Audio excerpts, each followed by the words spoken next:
A reading from Beach Blanket Bloodbath, out now. Beach Blanket Bloodbath starts with a prologue, and I'm going to skip that because that really sets up the entire trilogy rather than the actual novella that is the core of Beach Blanket Bloodbath. So this is chapter 1. Gil's house on Queen Anne was a dilapidated monster. 3 floors of dandruffy clapboard, loose brick and windows shuttered up tighter than old lady cooch. The porch dimpled in the middle, like the sagging back of a nag on its way to the dog food factory, and veils of tarp draped over the mossy roof, giving the whole place the look of a grieving mafia widow. How is it possible that it looks worse than the last time we were here? Wendy shuddered, adding, yesterday. The mansion had probably been a showpiece in its time, but now it was the kind of place that made home renovation show hosts either cream their collective panties or run, windmill-armed, in the opposite direction. The disheveled look was overkill, considering it was entirely manufactured. The house had been gorgeous when Gil bought it. Gil claimed the work he'd put into the place was distressing, I'll say. Like wholly need-worn-in jeans that you pay extra for so people think you have something to get on your knees for. Of all the houses on the street, Gil's was most likely to be compared to a used-up hooker, and he liked it like that. People for the most part stayed away, except for the obsessed. Gil had started his own rumors about the place at every supernatural website and local Facebook page comment thread about hauntings.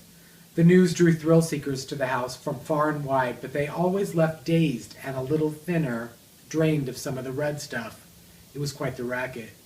And I had to say I was more than a little jealous that his food was delivered free of charge and sans gratuity, but I wouldn't trade places with him. Not since his boyfriend Vance left and depression rolled in like a fog bank. He was probably moping around his lavishly appointed basement right then, dwelling about the last time he got catfished or commiserating with some online friend about why guys only wanted to send fang pics.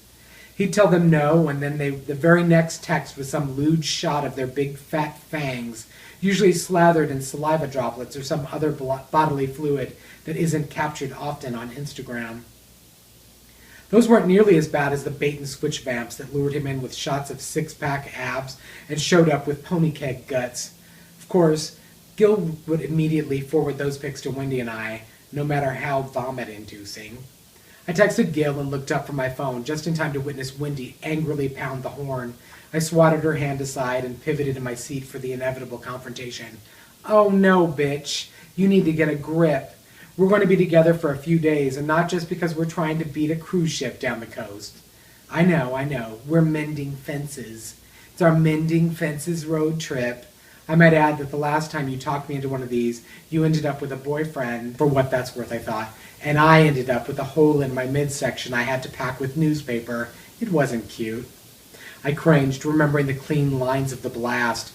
You could see right through her, just like when she tried to lie. But those were the risks during a zombie outbreak. People get shot. But she couldn't hold it against me forever, could she? Listen, it's not going to be like that, I said. We're going to have a great time. Hang out with Gil and Abuelita. A small voice bit the words out from the shadows of the back seat. I rolled my eyes. And Abuelita. I'll sign a few books. We'll feast on some seaside delicacies. Meet up with the celebrities at Gil's vein train thingy in Sonoma. And just generally have a great time. Maybe even give you a reason to unlock the chastity belt and air out the lady bits. Wendy chuckled at that, but didn't let the change in her mood stop her from reaching over and slapping my horn again. Gah! I yelled. I followed her gaze to Gil's loping, silhouetted form, a huge suitcase teetering atop his head like the shadow of a hammerhead shark. When he broke into the cone of the streetlights, Wendy and I both shielded our eyes. Now, vampires aren't known for their Caribbean bronze tans, but Gil's sequestration to his basement for these 5 months had stripped his skin of nearly all its pigment. He was marble white, and that's never a good look. It's terrible advertising, for one, because it reminds a buyer of those ancient statuary of nude men with micro-penises, and in this world full of size queen, that's the last thing a gay vampire wants to nestle into a potential lover's mind. I hit the Volvo's trunk button, thanking God we'd decided to grab my car. All our luggage would never have fit in the stolen one. After some rumbling and rearranging of luggage, Gil barreled into the back seat, staring undecidedly at Abuelita and then cramming himself between the front buckets to kiss Wendy and then me on the cheeks. And one for you too, Chiquitita. His lips smacked wetly against Abuelita's neck. I'm digging the eyebrows, by the way. Very mosquito gangbanger, muy caliente. I glanced in the rear view to see a row of gold teeth glinting as the born-again Chola smiled. At least someone knew how to menace. Now if we could only get those toddler pageants to trade in their porcelain flippers for some gold-ass grills, we'd really terrorize America. Gil, of course, was nonplussed. You, sir, I said, need to get some bronzing powder on that alabaster of yours. You nearly burned our eyes out when you walked into the light. Jesus, really? Already with the critique? It comes standard with this car. Yeah, Wendy spun around, propping her elbow on the seat top.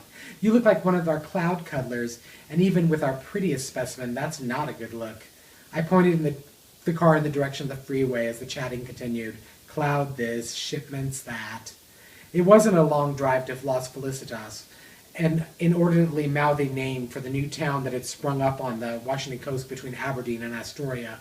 And like most author events, I couldn't be sure that there'd be anyone there who was actually interested in the book. Anyone human, that is. Before I took the initiative and strong-armed a publishing deal, you know, the usual way, death threats, kidnapping, blood, so much blood, I mistakenly assumed that authors were somehow valuable to the world, that their creative force drove the book industry, that they were whisked away on book tours, lavished with champagne-flooded launch parties, their books promoted in a more effective way than, say, a cardboard sign at the top of a freeway off-ramp, waved by a dirt-smudged vagrant with tobacco-stained fingertips. Wrong on all counts. Turns out, once the book is on the shelves, the majority of us are pretty much on our own. Look at me, lumping myself with a group, any group, so not like me. Free to sink like the cinder block chained to another author's drowning body, a situation I was definitely not accustomed to, nor did I find it acceptable.